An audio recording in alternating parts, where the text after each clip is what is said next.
Tanong niya, Brother John Ray, ask ko lang, bakit tayong mga Katoliko ang laging inaatake ng mga demonyo na may panlaban naman tayo ang sacramentals at mga sacramentals na wala naman sa ibang sekta? Salamat sa sagot, bro. Well, bago natin bigyan kay Brother Romer, kapatid naman William Quintana, biblically speaking, sabi ni Panginoong Jesucristo, hindi naman niya kasi pwedeng kalabanin ni Satanas ang kaniyang sarili. Dito sa Mateo 12:25-26, kapatid, ito kasi ang sabi ni Panginoong Jesucristo. Subalit alam ni Jesus ang kanilang iniisip, kaya't sinabi niya, ang bawat kahariang naglalaban-laban, ang mga mamamayan ay babagsak, at alinmang bayan o sambahayang sila-sila ang naglalaban ay mawawasak. Kaya't kung si Satanas ang nagpapalayas kay Satanas, kinakalaban niya ang kanyang sarili. Kung gayon, paano pa niya mapapanatili ang kanyang kaharian? So, kung aatakihin ni Satanas ang sariling kanya, walang kabuluhan ang kanyang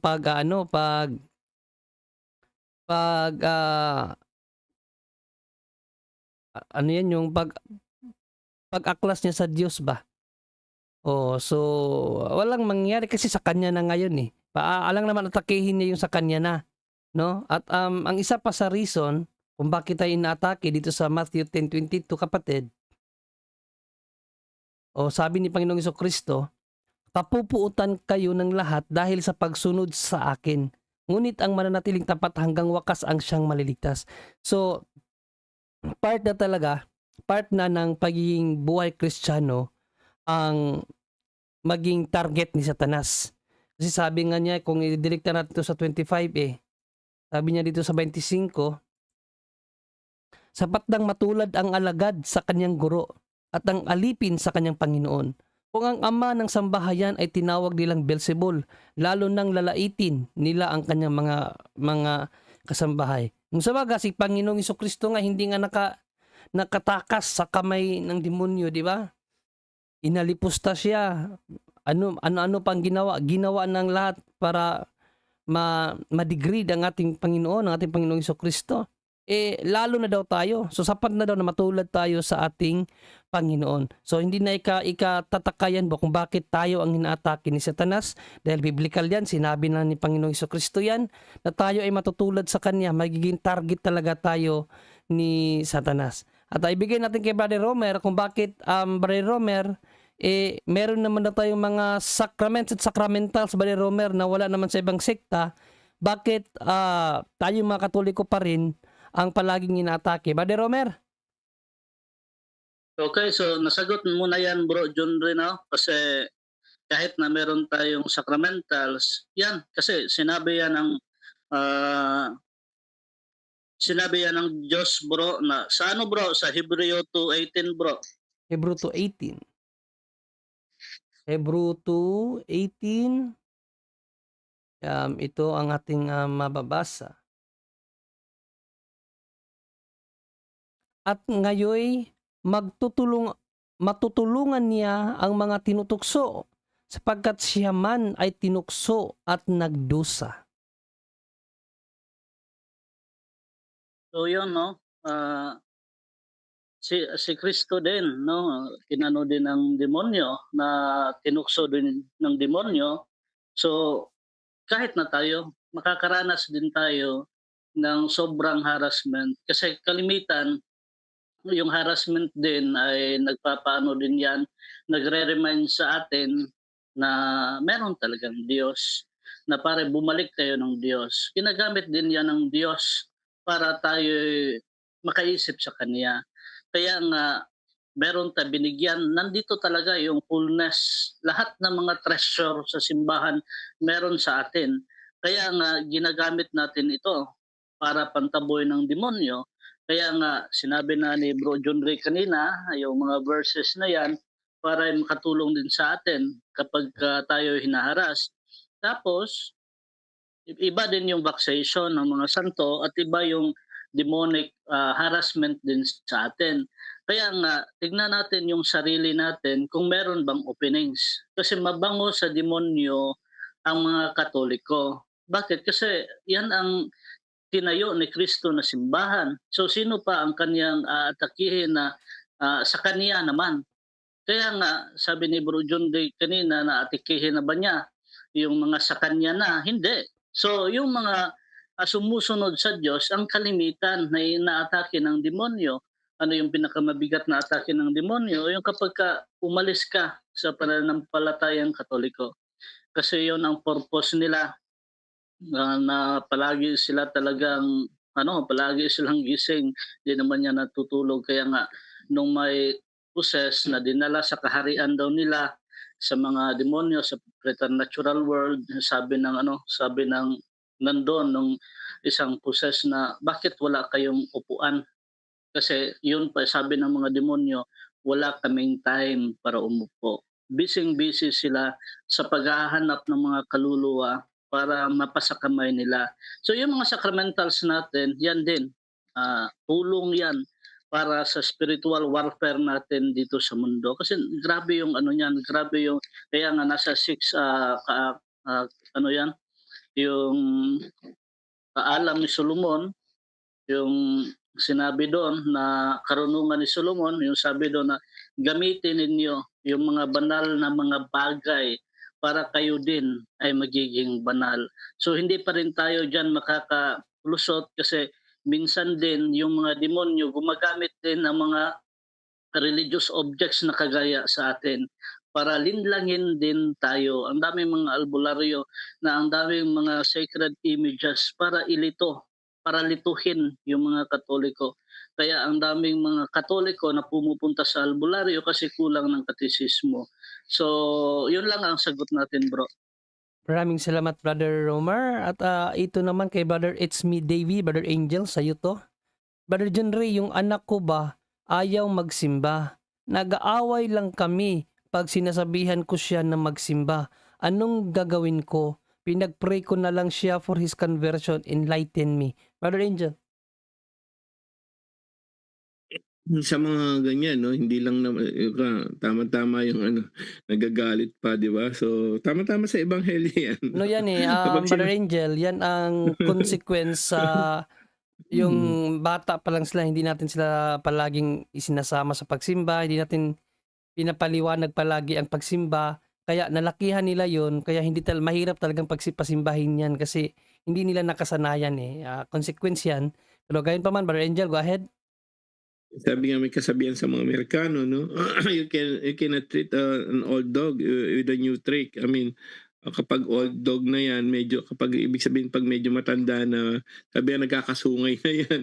Medyo Sabi sasabihin niya, sabi niya dito, Brother Angel, hindi ko kasi siya na-guide nung bata pa siya kasi yeah. ako man din nahiwalay sa Diyos noon, na busy sa business kami mag-asawa, nag-confess naman ako dahil doon. Yan, yun ang follow-up niya, Brother Angel.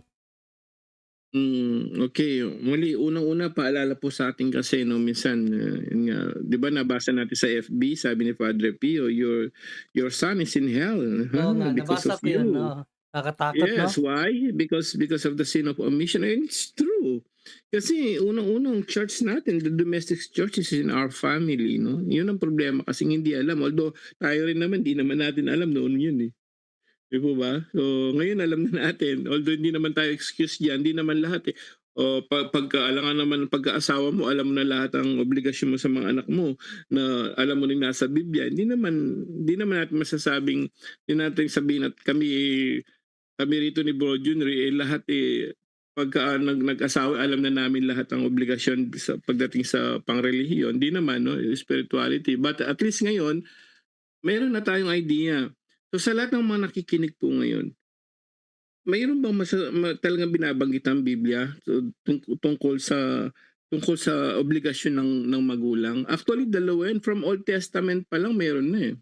Ito po 'no, sana ma-share natin ito. At kung yung iba sana ma-edit ito. Maganda i-edit niyo 'to tapos sabihin niyo po 'no, i-share niyo sa lahat ng mga magulang na kakilala niyo. Lahat ng mga magulang. Biblical 'to. Deuteronomy 6, 6 to 7 nga, Bro Jun. Umpisa natin. Old Testament pa lang, pansinin niyo po ano po obligasyon dapat ng mga magulang. Sana Itong ma-edit 'to, Deuteronomy ma-share niyo. 6 to 7, bro. Yes, bro. Okay. MBB.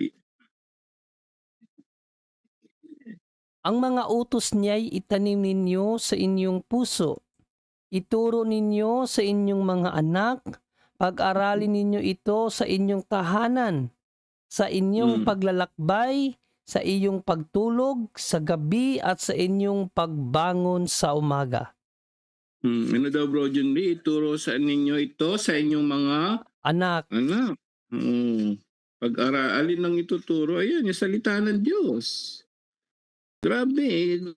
Ang ngayon, ang tinuturo ng mga tao ngayon, ito yung gawin mo ha, bibigyan ng cellphone yan, bahala ka na sa buhay mo. Di ba? So, tapos mag-aral ka sa mga matataas na ganito, no? Paano kayo maman, paano ka umasenso? O sige nga, hindi ba lahat ng mga magulang gano'n? Paano umasenso? Hindi, inuuna yung pagkakatikais at pagtuturo sa salita ng Diyos.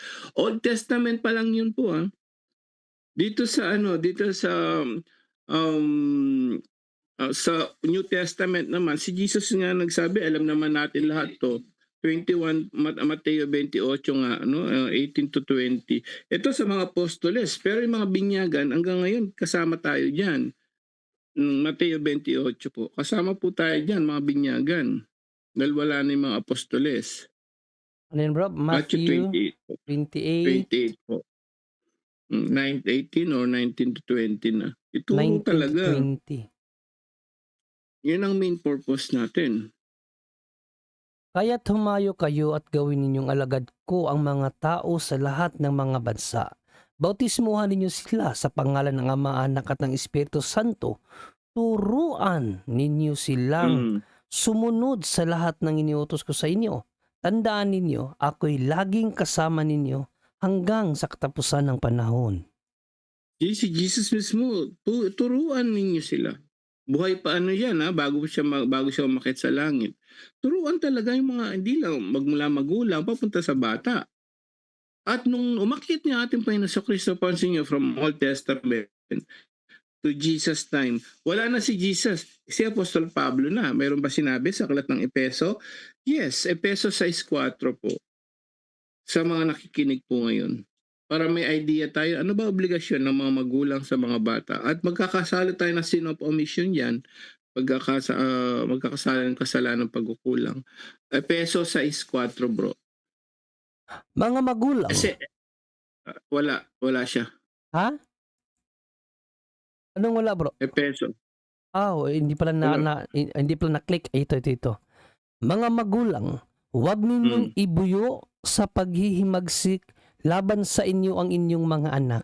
Sa halip, palakihin ninyo sila ayon sa disiplina at aral ng Panginoon. Pangatlo na yan. Ayon sa disiplina at aral ng Panginoon. Mga kapatid, sana bago nga lumaki sila at magkaroon. Ang hirap na kaya, kahit nga yung mga pamangkin ko, nung una mababait pa yun nung bata pa sila. Ngayon may mga asawa na, titigas ng ulo, lalaban pa sa'yo. Pag pinapangaralan mo, lumalaban pa kasi matanda na eh. Totoo yan, di lang naman po ikaw, sister, no? Ano yung gagawin natin? Una, sabihin mo lang, isa hanggang 2 beses. And then afterwards, pag ayaw na lang talagang sumunod kapatid, so pag-pray na lang natin. Yung isang, magkakaroon tayo ng idea, no? Ganito. Ano ba yung gagawin natin? Yung mismong nangyari kay Saint Monica, yung nanay ni Saint Augustine, nung hindi pa siya, ito yung lagi natin binabanggit dito na solusyon. Dahil sa tagal niyan, ilang years 15 years yata bago ma-convert si San Agustin. Talagang pag tinignan niyo po yung history ni San Agustin bago siya magisanto, grabe yung kalokohan niya. Hindi lang yung lasenggo, hindi lang yung babaero, ang dami niyang kasalanan ginagawa. Ito naman sa mga magulang niya, very religious. So palagi siya sinasabihin, alam niyo po ba, bago si San Agustin, bago siya magisanto, kumakalaban kaya yan sa Catholic Church. Pasaway yan, tapos pasaway pa sa simbahan. Yes po, bago siya maging San Agustin, ngayon doctors of the church na siya. But dati, gano'n siya ngayon, tinanong niya yung mismong, during that time, yung bishop nila, si Bishop Ambrose, tinanong niya, ano ba nangyari? Hindi ko ma-convert to. Sabi niya gano'n, at pasaway ang anak ko si Agustin. Sabi niya. Ano po sabi ni Saint Ambrose? Bishop Ambrose during that time. Ano sabi niya? Leave him alone. Yun. Pray for him. Leave him alone. Just keep praying. Ganun na lang ang mangyayari sa atin noon. No? Wag nating silang i-push. Wag nating, sabi nga minsan pag masyado tayong pushy, no? Masyado tayong tulak ng tulak, parang nagiging Diyos na tayo. Kasi gusto natin siya magbago through our own effort eh. Ipagpasa Diyos nyo. Subukan yung isa, dalawa, at least Ezekiel 3:16-18, sabihan niyo sila.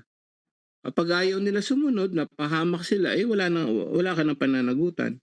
Ganun po ang gagawin natin. Isa, dalawang beses, sinabihan mo, ayaw, abay malaki na yan. Kung talagang gusto nyo, gagawa naman ng paraan yun. Pero kapag ayaw talaga, wala. Ang ganong gagawin natin, as an advice, Bishop Ambrose telling Saint Monica, leave him alone. Pray for him na lang. Yun po, alam nyo, after 15 years, pinabayaan na lang niya, pinagpasa Diyos niya, na-convert, nakinig, paano na-convert si San Agustin? Nakinig siya kay, actually, Bishop Ambrose din, pinakinggan niya. Nung napakinggan niya po si Bishop Ambrose, magandang homily, magandang pangaral, na-convert si San Agustin, nagtuloy-tuloy yun. Nag-aral ng turo na simbahan. Ngayon, isa na siya sa pinakakilalang doctors of the church. Ganun din, malay mo, yung anak nyo, sooner or later, sa kakadasal natin, ang Diyos gagawa ng paraan talaga yan. Kung talagang nanaisin ng Diyos, ipagpasa Diyos natin, alam nyo, walang imposible. Malay nyo, sooner or later, makasumpong siya, at magiging na rin yan, CFD later. Di natin alam. Yun po kapatid, no? Leave him alone, pray for him na lang. Accept the fact na ayaw sa inyo, accept the fact na dasal na lang, and yung dasal na yan, tandaan natin, still powerful, yung prayer. Walang imposible sa Diyos. Yun po, Bro Junry. Amen. Maraming salamat, Brother Angel.